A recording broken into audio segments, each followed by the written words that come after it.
to try to tell you a little bit about the origins of this thing. And I want to say that this is the first year, the first Flaushink in all the 57 we've had, that we welcome in spring halfway through spring. That isn't right, but that may be the shape of the future in some way. But at any rate, that's one of the three reasons why we started to do Flaushink. And I want to put in the word too. It wasn't my invention. It was a tripartite invention between myself and Chuck Wirtz, who some of you might remember, and Art Norris, who was a business professor at Western State College, now Western Colorado University. The three of us concocted it. But I want to talk Probably in a about bar. Of course it was in a bar. There was a time when anything good is happening, Chris, you began in a bar. And got celebrated after in a bar. But the first reason why we have Flaushink Festival is welcoming in spring and washing out winter. That's this time in the season, people are usually starting to get tired of snow. I know there's some of you who never get tired of snow, and will probably end the season by heading for South America or Deal or wherever.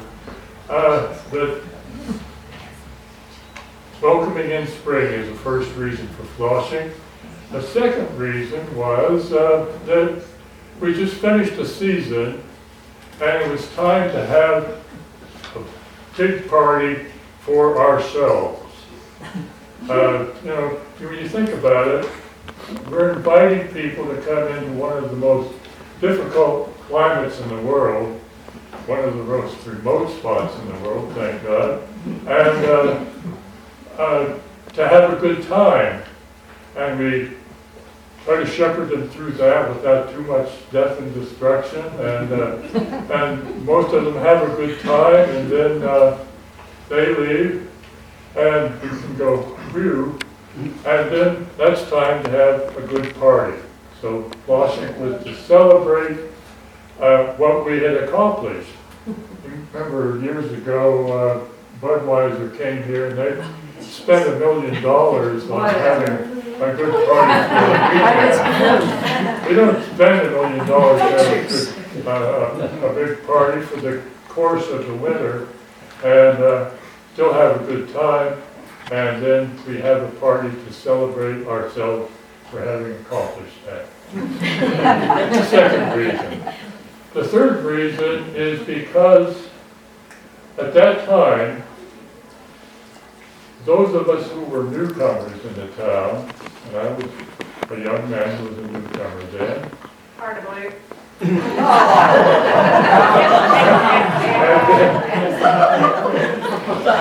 It's not really welcomed into town. We had been treated decently by people who were already here.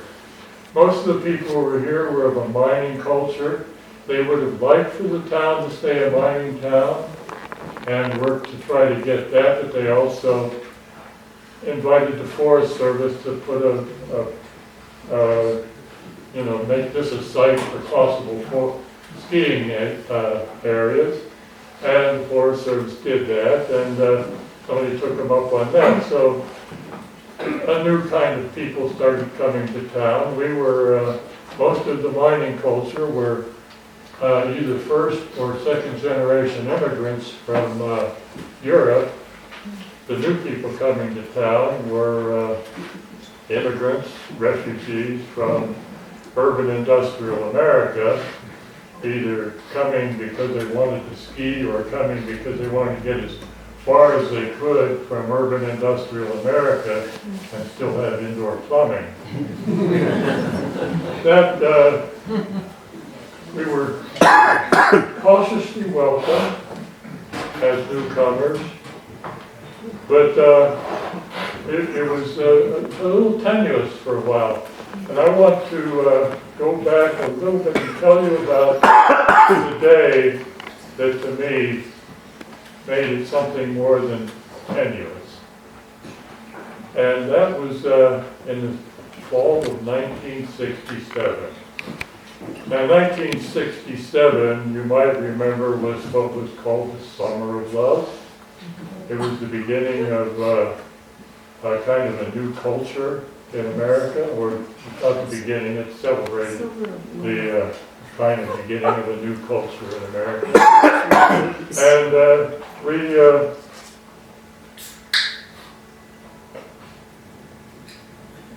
were trying to figure out what to do in this new town, to keep what it had and also not turn it into just a tourist town.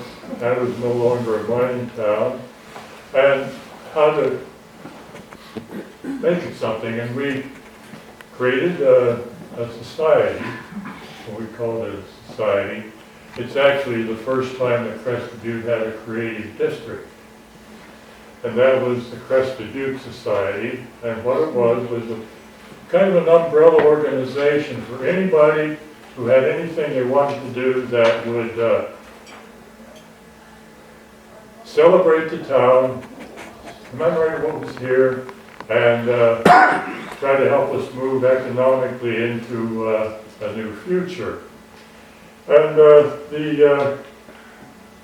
one of the things that the Crested Butte Society did was to take a lease on the old rock schoolhouse, which is now the town library.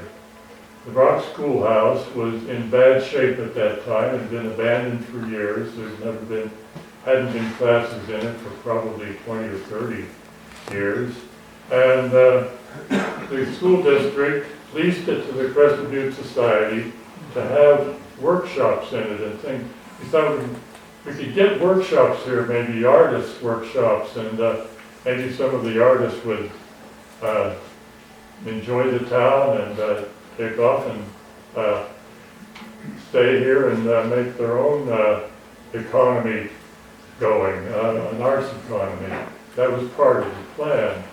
But the school district also wanted us to do something to maintain and do a little restoration work on the schoolhouse.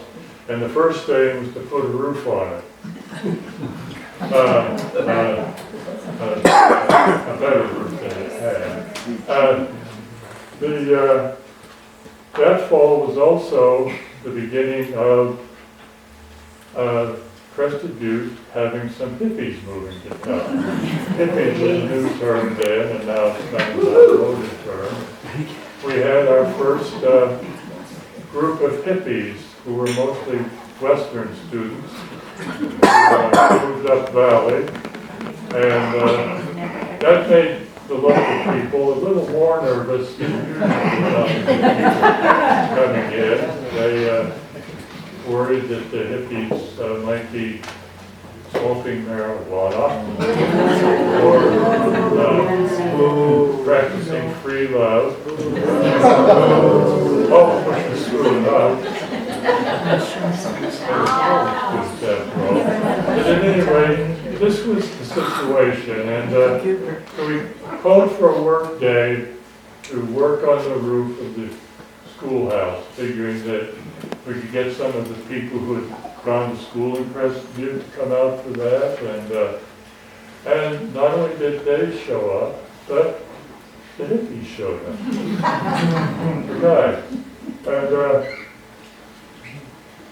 so everybody, sort of met everybody else, shook hands, and started working on the roof.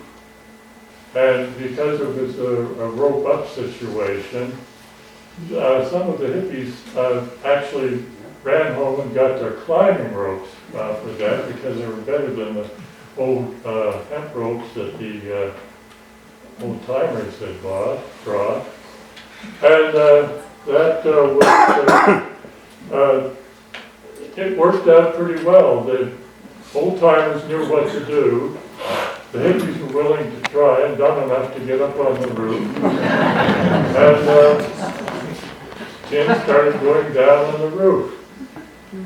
Around noon, the young women, the young hippie women, came down the street lugging, two of them lugging a big pot of something between them.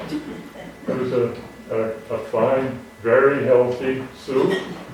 And they brought some bread that fortunately had a skill saw to cut through the crust of. But everybody stopped at noon and had lunch with the big pot of soup, and back up on the roof working, and it turned out to be just a beautiful day. We didn't quite finish that day, and the next day it snowed. It's September, that probably makes you eat your heart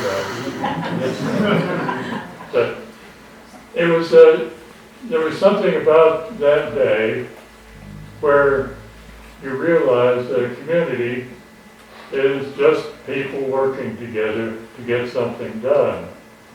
And that was the beginning of many circles, things going around in my head and the head of the other people that were involved in this Crested Youth Society thing, the first creating district.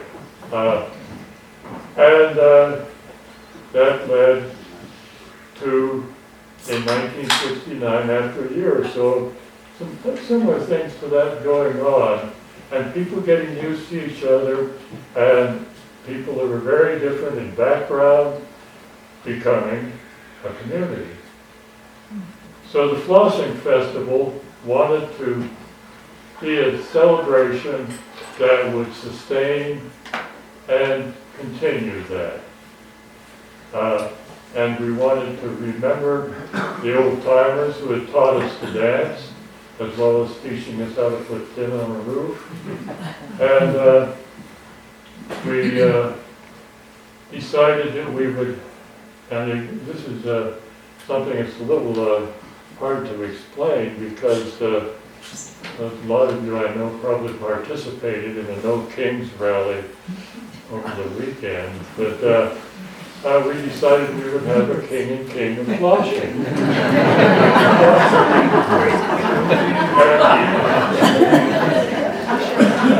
Each year, either the king or the queen would be from the people who had been here in the mining culture, and the other one would be from the new culture. First year was Whitey Sporsich. We're fortunate we still have people from that family in town, Kathy. And the queen was Kathy Wirtz, who was running a lodge in Oregon. And that we sustained as long as we had people from the mining culture to pick as one or the other. We ran out of them along the line, not too long after the turn of the century, and the old timers became a lot of us.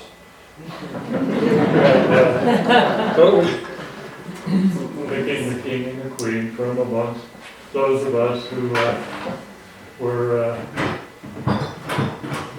becoming old newcomers who were becoming old timers. And that's basically the reason why we had Flaushink and why we still have Flaushink, I think. It's a celebration of spring, new life coming, a celebration of having completed the winter, and a celebration of ourselves for being a community where people come together, pull together, and get things done.